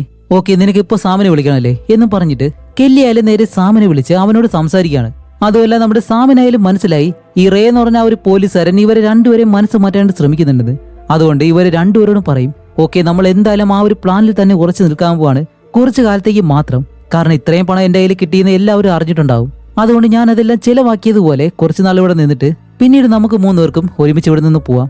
അതുകൊണ്ട് ഒരു കാരണവശാലും നിങ്ങൾ ആ ഒരു പോലീസുകാരനെ കേൾക്കരുത്, അവൻ നമ്മളെ 3 പേരെയും പിരിക്കാൻ വേണ്ടിയിട്ടാണ് ഈ ഒരു കാര്യങ്ങളെല്ലാം ചെയ്യുന്നത് എന്നെല്ലാം പറഞ്ഞിട്ട് ഇവരെ 2 പേരെ സമാധാനിപ്പിക്കുമ്പോൾ നമ്മുടെ റേ ഉണ്ടല്ലോ, അവൻ ഒളിഞ്ഞു നിന്ന് ഈ ഒരു കാര്യങ്ങളെല്ലാം റെക്കോർഡ് ചെയ്തുകൊണ്ടിരിക്കുവായിരുന്നു. ഇവരത് കാണുന്നില്ല. അങ്ങനെ സാമായാലും ഫോൺ കട്ട് ചെയ്തതിനു ശേഷം സൂസിക്ക് ഇപ്പോഴും വിശ്വാസം വരാതെ നമ്മുടെ കെല്ലിയെ ഒരു ഒറ്റയടി അടിച്ചിട്ട് അവിടെ നിന്ന് പോകാനായിട്ട് വരുമ്പോൾ കെല്ലി ആയാലും അവളെ പിടിച്ച് നേരെ വെള്ളത്തിലേക്ക് ഇട്ട് സൂസിയെ മുക്കി കൊല്ലാനായിട്ട് പോവാണ്. കുറച്ചു കഴിഞ്ഞ് അവളെ എടുത്ത് കരയിലേക്ക് ഇടുമ്പോഴത്തേക്കും അവളായാലും ആകെ പേടിച്ചിരിക്കുമ്പോൾ കെല്ലി പതി അവളുടെ അടുത്തേക്ക് വന്നിട്ട് പെട്ടെന്ന് ഇത് രണ്ടും കൂടി റൊമാൻറ്റിക് ആയിട്ടിരിക്കുന്നു. ഈ ഒരു കാര്യം നമ്മുടെ റേ അവിടെ ഇരുന്നിട്ട് വീഡിയോ ആയിട്ട് റെക്കോർഡ് ചെയ്യും. അങ്ങനെ നമ്മുടെ റേ മനസ്സിലാക്കി ഈ ഒരു കാര്യങ്ങളെല്ലാം ഗ്ലോറിയനെയും അതേപോലെ തന്നെ ഇവരുടെ ആ ഒരു വക്കീലുണ്ടല്ലോ അവനെ കൊണ്ടുവന്ന് കാണിക്കുമ്പോഴത്തേക്കും ഇവർ രണ്ടുപേരും ഒരു കാരണവശാലും അത് വിശ്വസിക്കുന്നില്ല. കാരണം നമ്മുടെ റേക്ക് മാത്രമല്ലേ അറിയത്തുള്ളൂ സത്യങ്ങളെല്ലാം. ഇവർ വിചാരിക്കുന്നത് റേക്ക് ഈ ഒരു കേസ് അല്ലാത്ത രീതിയിൽ എടുക്കണം, റേ തെറ്റായിട്ടുള്ള രീതിയിലാണ് ഈ ഒരു കേസ് കാണുന്നത് എന്നൊക്കെയാണ്. അപ്പോഴായാലും റേ പറയുന്നുണ്ട് ഞാൻ അവിടെ ചെല്ലുമ്പോഴത്തേക്കും അവർ രണ്ടുപേരും സാമിനോട് സംസാരിക്കുമായിരുന്നു എന്നെല്ലാം പറയുമ്പോൾ അവർ സംസാരിക്കുന്ന കാര്യമൊന്നും ഈ ഒരു വീഡിയോയിൽ റെക്കോർഡ് ആയിട്ടില്ല. അതുകൊണ്ട് അതും ഒരു തെളിവായിട്ട് ഇവർക്ക് എടുക്കാൻ കഴിയത്തില്ല. അങ്ങനെ നമ്മുടെ റേ ആയാലും ഇപ്പോൾ ഗ്ലോറിയോട് പറയുന്നുണ്ട് ആ രണ്ട് പെൺകുട്ടികളെയും അവർക്ക് എന്ത് സംഭവിക്കുമെന്ന് എനിക്കറിയത്തില്ല, ഒരുപക്ഷെ സാം അവരെ രണ്ടുപേരെ എന്തെങ്കിലും ചെയ്യാം എന്നുള്ള ആ ഒരു പേടിയാണ് ഇപ്പോഴും നമ്മുടെ റേക്ക്. കാരണം സാമിന്റെ കയ്യിൽ അത്രയും പണം കിട്ടിയത് കൊണ്ട് തന്നെ ഈ ഒരു പെൺകുട്ടികളെ അവൻ കൊല്ലോ ഇല്ലേ എന്ന് നമുക്കറിയത്തില്ല. അങ്ങനെ അത് കഴിഞ്ഞിട്ട് ഒരു രാത്രി കാണിക്കുമ്പോൾ കെല്ലി ഇപ്പോൾ സൂസിനെ വിളിച്ചിട്ട് ഒരു കടൽ തീരത്തിനടുത്തേക്ക് വരികയാണ്.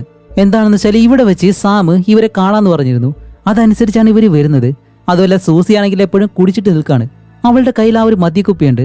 അപ്പോ കെല്ലി ആണെങ്കിലും അവളെയും വിളിച്ച് നേരെ ഈ ഒരു കടൽത്തീരത്തിനടുത്തേക്ക് നടന്നു വന്ന് സൂസി അവിടെ കിടത്തിയിട്ട് അവളെ കൊണ്ട് മാറി നിൽക്കുമ്പോഴത്തേക്കാണ് നമ്മുടെ സാം അവിടേക്ക് വരുന്നത്. അങ്ങനെ സാം വന്ന് സൂസിയെ എടുത്ത് കെല്ലിനെ അടുത്തേക്ക് വിളിച്ച് ഓക്കെ നമ്മൾ അവസാനമായിട്ട് ഒരു തവണ കൂടി കാണാൻ പോവാണ്. ഇനി നമ്മൾ കാണാൻ പോകുന്നത് മറ്റൊരു സ്ഥലത്തായിരിക്കും, അതുകൊണ്ടാണ് നിങ്ങളോട് വരാൻ പറഞ്ഞത്. എന്നിട്ട് കെല്ലിയോട് പറയും ഓക്കെ നിന്റെ വണ്ടിയുടെ പുറകിലെ ഒരു പുതപ്പുണ്ടെങ്കിൽ അതിങ്ങ് എടുത്തുകൊണ്ട് വരാൻ പറഞ്ഞിട്ട് കെല്ലിയെ വണ്ടിയുടെ അടുത്തേക്ക് പറഞ്ഞു വിട്ട് നമ്മുടെ സൂസിനെ വിളിച്ച് അടുത്തുള്ള ഒരു പഴയ ബോട്ടുണ്ട് അതിന് പുറകിലേക്ക് ഇങ്ങനെ കൊണ്ടുപോവാണ് സാം. കുറച്ച് കഴിയുമ്പോഴത്തേക്കും സൂസി അലറി വിളിക്കുന്ന ശബ്ദം. അപ്പോഴേക്കാണ് നമ്മുടെ സാം അവിടെ ഇരുന്നിട്ട് ഒരു വൈൻ ബോട്ടിലെടുത്ത് അവളുടെ തലയിലേക്ക് 2-3 തവണ അടിച്ച് സൂസിയെ അവിടെ വെച്ച് കൊല്ലുകയാണ്. അപ്പൊ ഈ ഒരു കാര്യം നമ്മുടെ കെല്ലിക്ക് അറിയാമെന്ന് ചോദിച്ചു കഴിഞ്ഞാല് അവൾക്കും അറിയാം. കാരണം അവൾ ഇപ്പൊ എടുക്കാൻ പോയിട്ടുള്ളത് ഒരിക്കലും പുതപ്പല്ല, അത് കവറായിരുന്നു, സൂസിയുടെ ശരീരം മൂടാനായിട്ടുള്ള കവറ്. അപ്പൊ ഈ ഒരു കാര്യം നമ്മൾ പ്രതീക്ഷിച്ചില്ല. ഇവർ രണ്ടുപേരും കൂടി ചേർന്ന് സൂസിയെ കൊന്ന് ഈ ഒരു പണം രണ്ടായിട്ട് പിരിച്ച് ഇവർക്ക് രണ്ടുപേർക്ക് ജീവിക്കണം, അതായിരുന്നു ഇവരുടെ പ്ലാൻ. അങ്ങനെ നമ്മുടെ സൂസിയെ കൊന്ന് അവളുടെ ശരീരം ആ ഒരു കവറിൽ പൊതിഞ്ഞ് വണ്ടിയുടെ പുറകിലേക്ക് ഇട്ടിട്ട് ഇപ്പൊ ആ ഒരു ശരീരം അടുത്തൊരു കണ്ടൽ കാടുണ്ട് അതിനുള്ളിലേക്ക് സാം കൊണ്ടുപോയിട്ട് കുഴിച്ചിട്ട് ഇവര് രണ്ടുപേരും അവിടെ നിന്ന് അങ്ങ് പോകുന്നു. അതുപോലെ ഈ ഒരു കാര്യമല്ലേ ഇവർ ചെയ്തിട്ടുള്ളത് നമ്മുടെ കെല്ലിയുടെ അമ്മയുടെ വണ്ടിയിലാണ്. അടുത്ത ദിവസം തന്നെ റേ ഉണ്ടല്ലോ അവനിപ്പോ കെല്ലിയുടെ വീടിന് വെളിയിൽ വന്നിട്ട് സൂസിയെ കാണാനില്ല എന്നുള്ളൊരു കാര്യം മനസ്സിലായി. അതിനെപ്പറ്റി കെല്ലിയോട് ചോദിക്കാൻ വരുമ്പോ കെല്ലിയാണെങ്കിൽ അവളുടെ അമ്മയുടെ വണ്ടി അത് വാഷ് ചെയ്തുകൊണ്ട് നിൽക്കാണ്. കാരണം തെളിവുകളൊന്നും കിട്ടാതിരിക്കാൻ വേണ്ടി. എന്നിട്ട് നമ്മുടെ റേ ഇവിടെ വന്ന് നിൽക്കുന്നത് കാണുമ്പോഴത്തേക്കും തന്നെ അവൾ ആ ഒരു വെള്ളം കൊണ്ടുവന്ന് റേയുടെ മുഖത്തേക്ക് നല്ലതുപോലെ അടിച്ചിട്ട് എനിക്ക് നിന്നോട് ഒന്നും പറയല്ലേ ഇവിടെ നിന്ന് പോവാൻ പറഞ്ഞ് റേ അവിടെ നിന്ന് പറഞ്ഞു വിടുന്നു. അപ്പോ സൂസിയെ കാണാനില്ലല്ലോ. അതിനെപ്പറ്റി അന്വേഷിക്കാൻ വേണ്ടി സൂസിയുടെ വീട്ടിലേക്ക് ചെന്ന് നമ്മുടെ ഗ്ലോറിയയും റേയും അവളെ പറ്റിയുള്ള കാര്യങ്ങളൊക്കെ തിരക്കുമ്പോൾ ആ ഒരു കോടതിയിലെ കേസ് നടന്നതിന് ശേഷം അവൾ അധികമായിട്ടും വീട്ടിലേക്ക് വന്നിട്ടില്ല. പിന്നെ ഇന്നലെ മുതൽ അവളെ കാണാനുമില്ല, എവിടെ പോയെന്ന് അറിയത്തില്ല എന്ന് അവരും പറയും. അത് കഴിഞ്ഞിട്ട് നമ്മുടെ റേയിനെ കാണിക്കുമ്പോൾ റേ ഇപ്പോ സാമിന്റെ കൂടെയുള്ള സ്റ്റുഡന്റ് ഉണ്ടല്ലോ അവനെ വിളിച്ചിട്ട് സാം എവിടേക്ക് പോവും എന്നുള്ള കാര്യം ചോദിച്ചു മനസ്സിലാക്കി ഈ ഒരു ബീച്ചിന്റെ സൈഡിലേക്ക് വരും. അപ്പോഴേക്കും ആ ഒരു സ്റ്റുഡന്റ് പറയുന്നുണ്ട് സാം എന്നെ ഇടയ്ക്കിടയ്ക്ക് ഈ ഒരു സ്ഥലത്തേക്ക് കൊണ്ടുവരാറുണ്ട് ബോട്ടിങ്ങിന് വേണ്ടിയിട്ട് എന്നും പറഞ്ഞിട്ട് നമ്മുടെ റേ നേരെ ഈ ഒരു സ്ഥലത്തേക്ക് വന്ന് സൂസി അടിച്ചു കൊന്നിട്ടുള്ള ആ ഒരു ബോട്ടുണ്ടല്ലോ അതിനടുത്തേക്ക് വന്ന് നോക്കുമ്പോഴത്തേക്കാണ് ആ ഒരു ബോട്ടില് രക്തം തെറിച്ചിങ്ങനെ കിടക്കുന്നു. അതേപോലെ തന്നെ താഴെ നോക്കുമ്പോൾ 2 പല്ലും കിടപ്പുണ്ട്. അപ്പൊ അതെന്തായാലും സൂസിയുടെ പല്ലായിരിക്കാം. ആ ഒരു പല്ല് നമ്മുടെ റേ എടുത്തിങ്ങനെ വെക്കും. അത് കഴിഞ്ഞ് പോലീസും അതേപോലെ തന്നെ ആ ഒരു വക്കീല് ഇവരെല്ലാവരും ഇവിടേക്ക് വരുന്നുണ്ട്. അപ്പൊ അവരോടായാലും റേ ഈ ഒരു കാര്യങ്ങളെല്ലാം പറയും. ഇതേപോലെ ആ ഒരു പല്ല് കിട്ടിയിട്ടുണ്ട്, രക്തം, ഈ ഒരു കാര്യങ്ങളെല്ലാം പറയുമ്പോഴും ഗ്ലോറിയയും അതേപോലെ തന്നെ ആ ഒരു വക്കീലും ഇവര് രണ്ടുപേരും റേ പറയുന്ന ആ ഒരു കാര്യം വിശ്വസിക്കുന്നില്ല. ഇപ്പൊ ആ ഒരു വക്കീല് റേയോട് പറയുന്നത് എന്താണെന്ന് വെച്ചാല് ഈ ഒരു പല്ലിന്റെ DNA റിസൾട്ട് കിട്ടാനായിട്ട് തന്നെ ഒരാഴ്ച എടുക്കും. ഒരുപക്ഷെ അങ്ങനെ കിട്ടി ഇത് സൂസിയുടേതല്ലാന്നുണ്ടെങ്കിൽ നീ ഈ ഒരു കേസ് അവിടെ വെച്ച് അവസാനിപ്പിക്കണം. ഇതിന് ഓക്കെ ആണെങ്കിൽ ഞാൻ മുന്നോട്ട് പോകാന്നെല്ലാം പറയുമ്പോൾ റേ നേരെ ഗ്ലോറിയയുടെ അടുത്തേക്ക് വന്നിട്ട് അവളോട് പറയും ഞാൻ പറയുന്നതിന്റെ എല്ലാം സത്യം എന്നെങ്കിൽ നിങ്ങൾക്ക് മനസ്സിലാവും എന്നും പറഞ്ഞിട്ട് അവൻ അവിടെ നിന്ന് പോവാണ്. അത് കഴിഞ്ഞ് നമ്മുടെ ഗ്ലോറിയക്കായാലും ചെറിയ സംശയം വന്ന് നേരെ നമ്മുടെ സാമിന്റെ വീടിന് വെളിയിലേക്ക് വന്നിട്ട് അവൻ എന്താണ് ചെയ്യുന്നത് എന്നല്ല ഇങ്ങനെ ബൈനോക്കുലർ വെച്ചിട്ട് വെളിയിലിരുന്ന് ഇങ്ങനെ നോക്കുമ്പോഴത്തേക്കും അവനിപ്പോ സംസാരിക്കുന്നത് വേറെ ആരോടുമല്ല കെല്ലിയോട് തന്നെയാണ്. ഇപ്പോ സൂസിയെ കാണാനില്ലല്ലോ, അതുകൊണ്ട് തന്നെ ഇത്രയും പെട്ടെന്ന് ഇവർക്ക് രണ്ടുപേർക്ക് ഇവിടെ നിന്ന് പോയേ പറ്റൂ. അതിനെ പറ്റിയുള്ള കാര്യങ്ങളെല്ലാം ഇവർ സംസാരിക്കും. ആ ഒരു സമയത്താണ് നമ്മുടെ സാം നേരെ വെളിയിലേക്ക് വന്നിട്ട് ഗ്ലോറിയ ഈ ഒരു കാറിലിരിക്കുന്ന കാര്യം കണ്ട് അവളോട് സംസാരിച്ച് ഇപ്പൊ ഗ്ലോറിയയെ വിളിച്ച് അവന്റെ റൂമിനകത്തേക്ക് കൊണ്ടുപോയിട്ടാണ് ഒരു ലെറ്റർ എടുത്ത് അവൾക്ക് കൊടുക്കുന്നത്. എന്നിട്ട് പറയും ഇതാരെഴുതിയെന്നറിയോ? കെല്ലി. അത് സൂസിയെ പറ്റി. കാരണം അവൾ എനിക്കെതിരെ ആ ഒരു കള്ള കേസ് കൊടുത്തതില് അതെല്ലാം പൊളിച്ച് കയ്യിൽ കൊടുത്തത് സൂസിയാണല്ലോ. ആ ഒരു ദേഷ്യം സൂസിയോട് കെല്ലിക്കുണ്ടായിരുന്നു. അതുകൊണ്ട് തന്നെ സൂസിയെ കൊല്ലണം എന്നുള്ള ആ ഒരു ദേഷ്യം കെല്ലിക്ക് എപ്പോഴും ഉണ്ടായിരുന്നു. അങ്ങനെ അവൾ എഴുതിയൊരു കത്താണിത്. എന്നും പറഞ്ഞ് അത് കാണിച്ചിട്ട് നമ്മുടെ സാമു ഇപ്പോ പറഞ്ഞു വെക്കുന്നത് എന്താണെന്ന് വെച്ചാല് സൂസിയുടെ മരണത്തിന് കാരണം കെല്ലിയാണെന്നാണ്. അങ്ങനെയാണെങ്കിൽ ഇവൻ ആ ഒരു മൊത്ത പണമായിട്ട് രക്ഷപ്പെടാൻ കഴിയത്തുള്ളൂ. ഇവൻ കൊള്ളാലോ ഇവൻ. അങ്ങനെ ഈ ഒരു കാര്യങ്ങളെല്ലാം മനസ്സിലാക്കി നമ്മുടെ ഗ്ലോറിയ തിരിച്ചു വന്നിട്ട് ഈ ഒരു കാര്യം റേയോട് വിളിച്ചു പറയും. അപ്പോഴേക്കും തന്നെ റേയ്ക്ക് മനസ്സിലായി ഇതേപോലെ കെല്ലിയെയും ഒഴിവാക്കാനായിട്ട് സാം ഉദ്ദേശിക്കുന്നുണ്ട്. അതുകൊണ്ട് കെല്ലിക്ക് എന്തായാലും അപകടം സംഭവിക്കും. അങ്ങനെ അവളെ രക്ഷിക്കാന്ന് പറഞ്ഞിട്ട് റേ നേരെ കെല്ലിയുടെ വീട്ടിലേക്ക് പോകും. അവളാണെങ്കിൽ ഗേറ്റ് തുറക്കുന്നില്ല. ഒരു വിധത്തിൽ ആ ഒരു ഗേറ്റും തുറന്ന് നേരെ കെല്ലിയുടെ റൂമിനകത്തേക്ക് റേ ഓടി ചെല്ലുന്നതും അവളാകെ പേടിച്ചിട്ട് ഇപ്പൊ നമ്മുടെ റേ അറ്റാക്ക് ചെയ്യാനായിട്ട് നിൽക്കും. അവനാണെങ്കിൽ എന്ത് ചെയ്യണമെന്ന് അറിയത്തില്ല. രണ്ടുപേരും അതിനകത്ത് കിടന്ന് പിടിയും വലിയായിട്ട് അവസാനം ആരോ ഒരാൾ തോക്കെടുക്കുന്നുണ്ട്. അതേപോലെ തന്നെ ഫയർ ചെയ്യുന്ന ശബ്ദവും കേൾക്കുന്നു. പിന്നീട് എന്താണ് സംഭവിച്ചതെന്ന് അറിയത്തില്ല. കുറച്ച് കഴിയുമ്പോഴത്തേക്ക് റേയുടെ ദേഹത്ത് ബുള്ളറ്റ് കൊണ്ട് അവൻ നേരെ താഴേക്കൊന്ന് വീഴുന്നതാണ് നമ്മൾ കാണുന്നത്. ഇപ്പൊ അത് കഴിഞ്ഞിട്ട് റേ നേരെ സ്റ്റേഷനിലേക്ക് കൊണ്ടുവരുമ്പോൾ അവന്റെ കയ്യിൽ മാത്രമേ മുറിവ് പറ്റിയിട്ടുള്ളൂ. ഇപ്പോഴാണ് ആ ഒരു റൂമിൽ സംഭവിച്ച കാര്യം എന്താണെന്ന് റേ ഇവരോട് പറയുന്നത്. എനിക്കറിയാമായിരുന്നു കെല്ലിക്ക് എന്തെങ്കിലും സംഭവിക്കുന്നു, അതുകൊണ്ട് തന്നെ അവളെ രക്ഷിക്കാൻ വേണ്ടിയിട്ടാണ് ഞാൻ അവിടേക്ക് ചെന്നത്. പക്ഷെ അവള് പേടിച്ച് എന്നെ അറ്റാക്ക് ചെയ്യാൻ തുടങ്ങി. ഒരവസരത്തിൽ അവള് വേറെ വഴിയില്ലാതെ അതിനകത്തുള്ള ഒരു തോക്കെടുത്ത് എന്നെ ഷൂട്ട് ചെയ്തു. എന്റെ കയ്യിൽ മാത്രമേ കൊണ്ടുള്ളൂ. രണ്ടാമത്തെ തവണ ഷൂട്ട് ചെയ്യുന്നതിന് മുന്നേ തന്നെ എനിക്ക് വേറെ വഴിയില്ല. ആ ഒരു സമയത്ത് എന്റെ സ്വയരക്ഷയ്ക്ക് വേണ്ടി ഞാനും 2 ബുള്ളറ്റ് അവളുടെ നെഞ്ചിലേക്ക് ഇറക്കി. അവൾ അവിടെ വെച്ച് തന്നെ മരിക്കുകയാണ് ചെയ്തത് എന്ന് പറയുന്നതും നമ്മുടെ കെല്ലി എന്തായാലും മരണപ്പെട്ടു.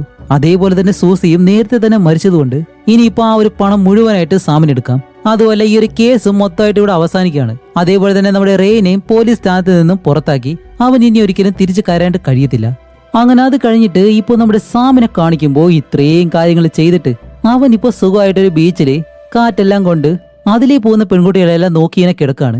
അങ്ങനെ കുറച്ച് കഴിഞ്ഞിട്ട് അവൻ നേരെ അവിടെ നിന്നും അവന്റെ റൂമിലേക്ക് ചെന്ന് അകത്ത് കയറുമ്പോഴത്തേക്കും ആരോ കുളിക്കുന്നൊരു ശബ്ദം. അവിടേക്ക് ചെന്ന് ആ ഒരു ബാത്റൂമിൽ നിന്ന് തുറന്ന് മാറ്റുമ്പോഴത്തേക്കും അടുത്ത ഒരു ടെസ്റ്റ് അതിനകത്ത് നമ്മുടെ ഡിക്റ്റേറ്റീവ് ആയിട്ടുള്ള റേ നിൽക്കുന്നു. ഷെടാ ഇവൻ എങ്ങനെ ഈ റൂമിനകത്ത് വന്നു എന്ന് നമ്മള് ചിന്തിക്കുന്ന സമയത്താണ് അടുത്ത ഒരു ടെസ്റ്റ് വേറെ ഒന്നുമല്ല, നമ്മുടെ റേയും സാമിന്റെ ഒരാള് തന്നെയായിരുന്നു. ഇവര് രണ്ടുപേരും കൂടി ചേർന്ന് പ്ലാൻ ചെയ്തിട്ടാണ് ഈ ഒരു കാര്യങ്ങളെല്ലാം ചെയ്തത്. അതും ആ ഒരു പണം തട്ടാൻ വേണ്ടി. ഇപ്പൊ ആ ഒരു 2 പെൺകുട്ടികളും ഇല്ല, പണം മുഴുവനായിട്ടും ഇവർക്ക് എടുക്കുകയും ചെയ്യാം. ആ ഒരു രീതിയിൽ ഇവർ സംസാരിക്കുമ്പോൾ സാം പറയുന്നുണ്ട്, റേ 2 ദിവസം കഴിഞ്ഞിട്ടേ ബാങ്കിൽ നിന്നും പണം മറ്റൊരു അക്കൗണ്ടിലേക്ക് മാറ്റാൻ കഴിയത്തുള്ളൂ. എന്തായാലും അതുവരെ വെയിറ്റ് ചെയ്യും. അത് കഴിഞ്ഞ് പണം 2ആക്കി മാറ്റിയിട്ട് നമുക്ക് നമ്മുടേതായിട്ടുള്ള ജീവിതം ജീവിക്കാം എന്നും പറഞ്ഞ് ഓക്കെ എന്തായാലും ഞാനിപ്പോ ഒരു ബോട്ടിങ്ങിന് പോവാണ്, നീയും വാന്നും പറഞ്ഞിട്ട് നമ്മുടെ റേനെ വിളിച്ച് സാം ഒരു ബോട്ടിൽ ഇങ്ങനെ പോയിക്കൊണ്ടിരിക്കുകയാണ്.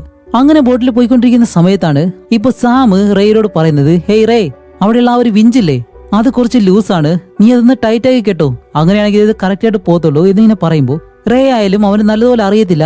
അപ്പൊ സാമിനോട് ചോദിക്കും ഇതെങ്ങനെയാണെന്ന് ചോദിക്കുമ്പോൾ സാം പറയും, ദേ അവിടെയുള്ള ആ ഒരു കയറ് അത് പിടിച്ച് വലിച്ചാൽ മതി എന്നും പറഞ്ഞ് റേ അവിടേക്ക് പറഞ്ഞു വിട്ട് റേ ഇപ്പോ ആ ഒരു ബോട്ടിന്റെ ഒരു വശത്തേക്ക് കുനിഞ്ഞു കിടന്നിട്ട് ആ ഒരു കയറെടുക്കാൻ വേണ്ടി ഇങ്ങനെ ശ്രമിക്കുകയാണ്.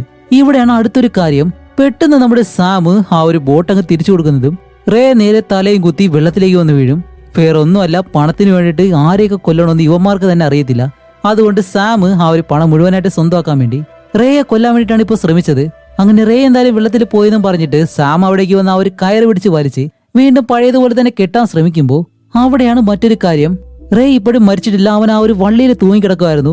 എന്നിട്ട് ഒരു വിധത്തിൽ ഈ ഒരു ബോട്ടിന് മുകളിലേക്ക് വലിഞ്ഞു കയറി സാം നീ ഒരു തെറ്റായിട്ടുള്ള കാര്യമാണ് ചെയ്തെന്ന് പറഞ്ഞിട്ട് 2 എണ്ണം കൂടി ഇപ്പോൾ ഫൈറ്റ് ചെയ്യുന്നു. അപ്പോൾ റേ ആണെങ്കിലോ ഇതിന് മുകളിലിരുന്ന ഒരു ചുറ്റിയിലെടുത്തിട്ട് സാമിന്റെ മുതുകിലേക്ക് ഒരു ഒറ്റയടി അടി കൊണ്ട് വേദന എടുത്ത് നിൽക്കുമ്പോഴത്തേക്കാണ് നമ്മുടെ റേയുടെ കാലിലേക്ക് ഒരു അമ്പ് വന്നിങ്ങനെ കൊള്ളുന്നു.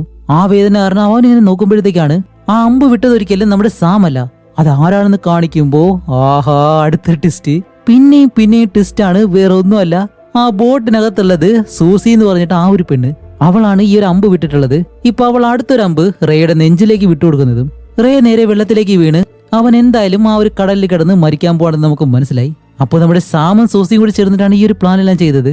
അങ്ങനെ ആ ഒരു കാര്യങ്ങളെല്ലാം ഇവര് രണ്ടുപേരും പറഞ്ഞിട്ട് അത് കഴിഞ്ഞ് നമ്മുടെ സൂസി ഇപ്പോ മദ്യം എല്ലാം ഒഴിച്ച് രണ്ടുപേരും ഷെയർ ചെയ്ത് ഇങ്ങനെ കുടിക്കുകയാണ്. അപ്പോഴേക്കാണ് സാമു പറയുന്നത്, ഓക്കെ എന്തായാലും ആ ഒരു ബോട്ട് നീ പോയി കൺട്രോൾ ചെയ്തോ എന്നും പറഞ്ഞിട്ട് സൂസിയെ പറഞ്ഞു വിടുമ്പോഴത്തേക്കും സൂസി പതിയെ അടുത്തേക്ക് വന്നിരുന്ന് ഒരു പഴയ രാജാവിന്റെയും രാജ്ഞിയുടെയും കഥ പറയും. ആ ഒരു രാജാവിനെ രാജ്ഞിക്ക് ഇഷ്ടമല്ലാത്തത് കൊണ്ട് തന്നെ ആ രാജാവിനെ കൊല്ലാൻ വേണ്ടി അവൾ പല രീതിയിലും ശ്രമിച്ചിരുന്നു. അതിലൊരു കാര്യമാണ് വിഷം കൊടുക്കുന്നത് എന്നിങ്ങനെ പറയുമ്പോഴത്തേക്കും സാമിന് വയറ് വേദനിക്കുന്നത് പോലെ അവൻ പെട്ടെന്ന് എഴുന്നേറ്റി എന്താ നീ പറഞ്ഞു വരുന്നതെന്ന് ചോദിക്കുമ്പോ അടുത്ത ടെസ്റ്റ് വേറെ ഒന്നുമല്ല, സൂസി അവന് കൊടുത്ത ആ ഒരു മദ്യത്തിൽ വിഷം കലർത്തിയിരുന്നു. അത് കുടിച്ചത് കൊണ്ട് നമ്മുടെ സാം ഇപ്പോ മരണപ്പെടുകയാണ്. അപ്പൊ ഇതിന്റെ എല്ലാം തുടക്കം കുറിച്ചത് തന്നെ നമ്മുടെ സൂസിയായിരുന്നു. ആ ഒരു ടെസ്റ്റ് കൂടി കാണിക്കുന്നതും ഈ ഒരു ബോട്ടിന്റെ ഒരു നീണ്ട ഭാഗം വന്ന് സാമിനെ ഒരു ഒറ്റയടി അവന് നേരെ കടലിലേക്ക് വീണ് അവന് മരിക്കുകയാണ്. അപ്പൊ ഇതിന്റെ എല്ലാം മെയിൻ ആയിട്ടുള്ള സൂത്രധാരൻ അത് സൂസി തന്നെയാണ്.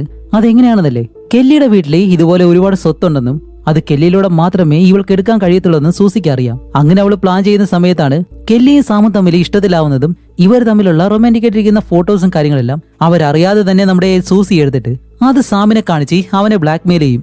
എന്നിട്ട് ആ ഒരു പണം എടുക്കാൻ വേണ്ടി അവളെ സഹായിക്കാനായിട്ടും ആവശ്യപ്പെടും. അങ്ങനെയാണ് സാം കെല്ലിയെ ഉപയോഗിച്ച് ഈ ഒരു പണം എടുക്കാനായിട്ട് ശ്രമിക്കുന്നത്. അപ്പൊ അതിനിടയിൽ നമ്മുടെ റേ എങ്ങനെയാണ് വന്നതെന്നല്ലേ, റേയും ഈ ഒരു കേസ് അന്വേഷിക്കുന്ന സമയത്ത് തന്നെ അവനെയും പണം കൊടുത്ത് കൈക്കലാക്കാൻ വേണ്ടി സാമിനെ പറഞ്ഞു വിട്ടതും നമ്മുടെ സൂസി തന്നെയാണ്. കാരണം കെല്ലിയെ ഇല്ലാതാക്കി കഴിഞ്ഞാൽ മാത്രമേ ഇവര് രണ്ടുപേരും ബാക്കിയായിട്ട് പിന്നീട് അവര് രണ്ടുപേരും പരസ്പരം അടികൂടി ആരെങ്കിലും ഒരാൾ മരിച്ചു കഴിഞ്ഞാൽ മറ്റേയാളെയും കൊല്ലാം എന്നുള്ള പ്ലാൻ ആയിരുന്നു നമ്മുടെ സൂസിക്ക് ഉണ്ടായിരുന്നത്. അത് അതുപോലെ തന്നെ നടക്കുകയും ചെയ്തു. അപ്പോൾ മറ്റൊരു കാര്യമുണ്ട്, നമ്മുടെ സൂസിയെ ഇവൻ അടിച്ചു കൊല്ലുന്നത് പോലെ കാണിച്ചത് അത് വെറുതെ ഇവർ അവിടെ ആക്ട് ചെയ്തതാണ്. അവളുടെ 2 പല്ലുകളും ഒരു പ്ലെയർ ഉപയോഗിച്ചിട്ട് ആ ഒരു ബോട്ടിന്റെ അടുത്ത് നിന്ന് വലിച്ചൂരി താഴേക്കിടുന്നത് തന്നെ സൂസിയാണ്. കാരണം അവളെ കൊന്നെന്ന് വരുത്തി തീർക്കാൻ വേണ്ടി. അങ്ങനെയാണെങ്കിലേ കേസ് ആ ഒരു രീതിയിൽ അവളുടെ വശത്തേക്ക് തിരിയാതിരിക്കത്തുള്ളൂ. ഇനി അവൾ മരിച്ചെന്ന് മാത്രമേ എല്ലാവരും വിശ്വസിക്കൂ. അതുകൊണ്ട് അവളുടെ പിറകെ ഇനി ആരും പോവാൻ പോകുന്നില്ല. അതുപോലെ നമ്മുടെ സാം റേയെ അവനോടൊപ്പം ചേർത്തതിന് ശേഷം റേയ്ക്ക് അറിയത്തില്ല ഈ 2 പെൺകുട്ടികളും സാമിനോടൊപ്പമാണ് നിൽക്കുന്നതെന്ന്. സാം ആ ഒരു പണം കൈക്കലാക്കാൻ വേണ്ടി റേ അവനോടൊപ്പം ചേർത്തു. അതനുസരിച്ചാണ് റേ കെല്ലിയെ കൊല്ലാൻ വേണ്ടി അവളുടെ വീടിനകത്തേക്ക് ചെന്നിട്ട് അവളുമായിട്ട് ആ ഒരു ഫൈറ്റ് ചെയ്യുന്നത് പോലെയെല്ലാം കാണിച്ച് അവസാനം അവന്റെ കയ്യിൽ തന്നെയുള്ള 2 തോക്കുകളിൽ ഒരു തോക്കെടുത്ത് കെല്ലിയെ ഷൂട്ട് ചെയ്ത് കൊന്നതിന് ശേഷം അവളുടെ കയ്യിൽ വെച്ചിട്ട് അവന്റെ കയ്യിലേക്ക് ഷൂട്ട് ചെയ്യുകയും ചെയ്തു. എന്നിട്ടാണ് കെല്ലിയെ അവൻ അറിയാതെ കൊന്നതാണ് എന്നുള്ള രീതിയിൽ അത് വരുത്തി തീർത്തത്. ഇപ്പൊ അത്രയും കാര്യങ്ങൾ കാണിച്ചതിന് ശേഷം ഇനി ഒരു ടെസ്റ്റും കൂടിയുണ്ട്. അതുകൂടി കണ്ടിട്ട് നിങ്ങൾ പോയിക്കോ. വേറെ ഒന്നുമല്ല, ഇപ്പോ നമ്മുടെ സൂസിയെ കാണിക്കുമ്പോ അവൾക്ക് ആവശ്യമായിട്ടുള്ള ആ ഒരു പണം കൊണ്ടുവരുന്നത് നമ്മുടെ ഈ ഒരു വക്കീലുണ്ടല്ലോ, അയാളാണ്. കാരണം അയാൾക്കും ഈ ഒരു കാര്യങ്ങളെല്ലാം അറിയാൻ തോന്നുന്നു. അയാളുടെ കമ്മീഷനും എടുത്ത് സൂസിക്ക് ബാക്കിയുള്ള പണവും കൊടുത്ത് അയാൾ അവിടെ നിന്ന് പോകുന്നതും ഈ ഒരു മൂവിയും ഇവിടെ വെച്ച് അവസാനിക്കുന്നു. അപ്പൊ എങ്ങനെയുണ്ടായിരുന്നു? ഞാൻ പറഞ്ഞതുപോലെ തന്നെ നിങ്ങൾക്ക് ഇതിലെ ടെസ്റ്റുകളും കാര്യങ്ങളും ഗസ് ചെയ്യാൻ പറ്റിയോ ഇല്ലയെന്നൊന്ന് കമന്റ് ചെയ്തേക്കുക. അടുത്തൊരു നല്ല മൂവിയായിട്ട് ഉടനെ തന്നെ വരാം. അതുവരയ്ക്കും ബൈ.